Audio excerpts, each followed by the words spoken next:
children, welcome to my tutorial again. Already I have uploaded 2 videos of physical and chemical change. Today this is the last part of the physical and chemical change I am going to upload. Hope already you have watched these videos. And before starting my teaching, as always I am requesting, please do subscribe my channel and press the bell icon to get the notification of the latest videos. So please stay tuned with my channel. Now children, let's discuss about some other changes, like first of one is the natural change and man-made change. So what are natural changes? Let's read. Natural changes are the changes which occur natural. Nobody is doing in the nature. That changes are known as the natural changes, like your earthquake, cyclone, flood, whatever it is coming due to the natural change only. Day and night, season change, naturally, whatever it is going. A growth of a plant, germination of the seed, all are the natural changes. Man-made means which are done by men. It is occurred by the men artificially. For example, burning of the wood, preparation of the houses or locality, or your cutting of the forest, drying of the clothes. So everything whatever it is done by the men are known as the man-made changes. Now go to the points and note down the points. Natural change, the change which occur in nature on their own, day and night, change of season, cyclone, earthquake, etc. Man-made change, the changes which are brought and controlled by man, burning of food, preparation of food, drying of cloth, cutting of forest, etc. Now go to the next type of changes. Now the next type of changes are fast change and slow change. Fast means rapidly, slow means slowly. How can you identify rapid and slow? Rapid means according to the time you can identify. Rapid means which are occurring very fast. Slow means which are taking longer time. So fast change means the changes which takes a very short period of time for its occurrence, but slow changes which takes a longer time for its occurrence. For example, fast change, burning of matchsticks, burning of fuels, any fuel you can take, and your burning of crackers, all are coming under the fast change. But slow changes, what are slow? Which takes a longer time, like growth of a plant, germination of the seed, and your tooth decay, and your rusting of iron, whatever it will take a long time, that is called your slow change. Now it's your turn to note down all the points. So fast change, the changes which occur within a very short period of time. For example, burning of paper, burning of matchstick, burning of balloon, burning of your bursting of crackers, etc. The changes which takes at a longer time to occur. Example, rusting of iron, germination of seed, growth of a plant, tooth decay, etc. Now go to the another type of changes.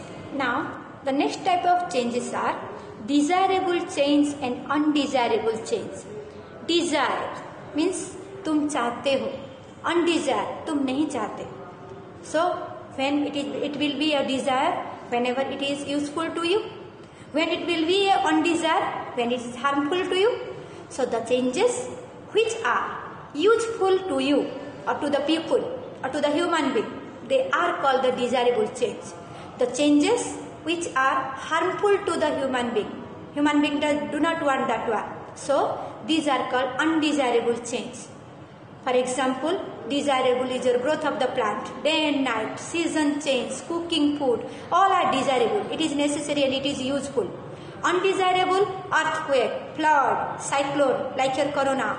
So all are the undesirable changes. So which is harmful to us. Now it's your turn to write this thing. Now write. Desirable, the changes which are useful to us. For example, cooking of food, ripening of fruits, day and night, growth of a plant, etc. Undesirable, the changes which are harmful to us. For example, earthquake, explosion of bombs, cyclone, flood, etc. Now let's go to other type of changes. Now children, the next type of change is periodic change and non-periodic change. So what do you mean by periodic change? Periodic means those changes which occurs after a regular interval of time. Time period is there. After a fixed interval of time, again they are coming to themselves. So this is called the periodic change. Non-periodic, no time period is there. They are not repeating themselves after a regular interval of time. So any change you can write as a non-periodic change. But periodic change, for an example, like your day and night. After 24 hours, it is the day is coming after 24 hours, 12 hours. Again night is coming after 12 hours. So it will take total 24 hours. Like this, your season change. 6 seasons are coming within 1 year. So it is also a periodic change. But your non-periodic change, any change you can write, your earthquake, burning of fuels, volcano, floods, tooth decay, whatever it is coming, they are the non-periodic changes. They are not occurring themselves after a certain interval of time. That's why they are called non-periodic changes. Now, your turn to write the points. Now, let's read and write. Periodic change, the changes which repeat themselves after a regular interval of time. This is the very important. For example, day and night, changing of season, heartbeat, phases of moon, etc. Non-periodic, the changes which do not repeat themselves after a regular interval of time. For example, earthquake, burning of fuels, tooth decay, floods, etc. Now, let's go to another type of changes. Now children, the next type of changes are reversible and irreversible change. So which changes are called reversible? Means after changing occurred, if you are changing the situations also, if that reactions are coming back, that changes are coming back, then it is called reversible.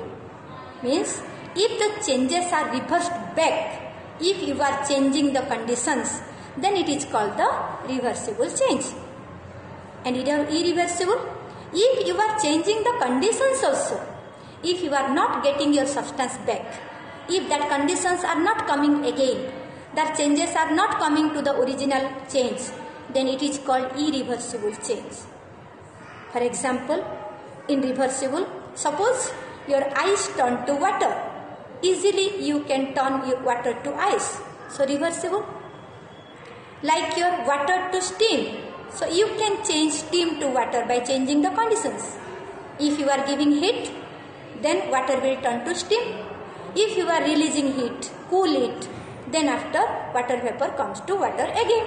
So by changing the conditions, you are getting your substance back. So this is called the irreversible change. Reversible change. But irreversible is the, if you are changing the conditions also, you are not getting substance back. Suppose you want a paper. If you are taking your heat back also, you are not getting your paper again. Like your digestion of food. Whatever the digested food, you are not getting your food again. And your germination of the seed. After growing a plant, you cannot get a seed again. Like your aging. After old age, you cannot get back your childhood again.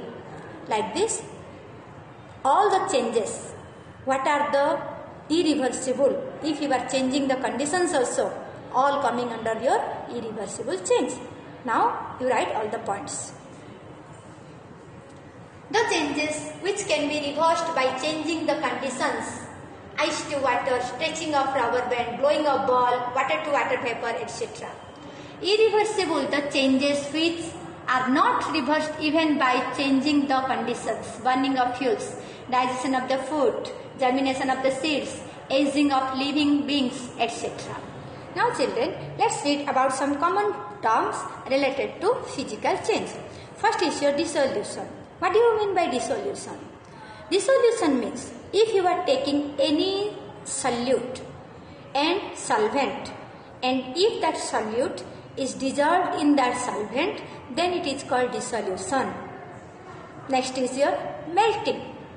If a solid changes its state from solid to liquid state, but in a fixed temperature, at any temperature it is not considered.